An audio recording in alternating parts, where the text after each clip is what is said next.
നമുക്ക് social media മുഴുവൻ trend ചെയ്യുന്ന ഒരു ചോദ്യമുണ്ട്.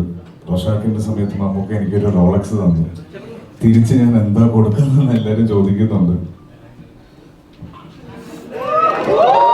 ഇതുമൊക്കെ സംസാരിച്ചിട്ടുണ്ട്. സിനിമയുടെ കഥയുണ്ട്. ഞാൻ സിനിമയിൽ വന്ന കാലത്ത് അന്ന് എനിക്ക് വുഡ്ലാൻഡ്സ് ഹോട്ടലിൻ്റെ അഡ്രസ്സിലാണ് നാനയിൽ എൻ്റെ മേൽവിലാസം കൊടുത്തിട്ടുണ്ട്. ഈ ആരാധകരുടെ കത്തുകളുള്ള ഒരു ഫാൻ മെയിലുകൾ തുടങ്ങിയ കാലമാണ് ആൾക്കാർക്ക് പരിചയമായി വരുന്നത്.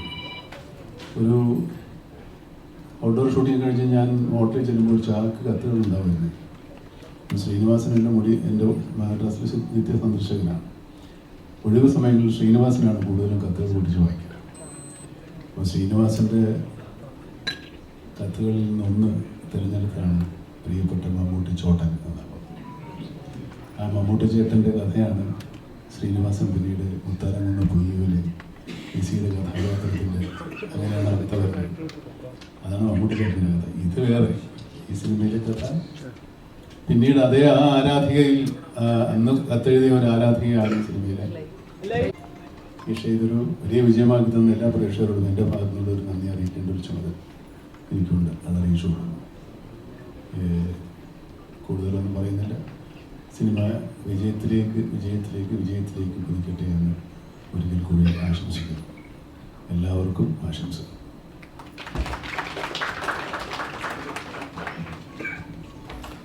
തുടങ്ങുന്നതിന് കുറച്ച് ദിവസങ്ങൾക്ക് മുമ്പാണ് എൻ്റെ ആച്ച മരിച്ചു പോയത്. അപ്പോൾ ആച്ചയ്ക്കും ഈ സിനിമ ഡെഡിക്കേറ്റ് ചെയ്തു. Thank you. നമുക്കൊരു കേക്ക് കട്ടി മമ്മൂട്ടിയോടൊപ്പം ചേർന്നിട്ട്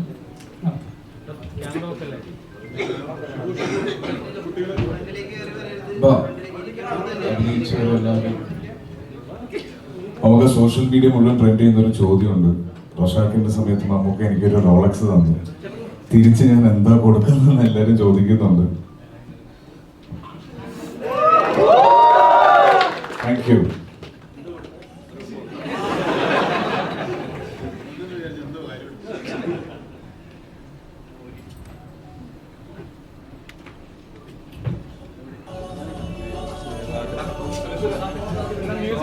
ആണല്ലേ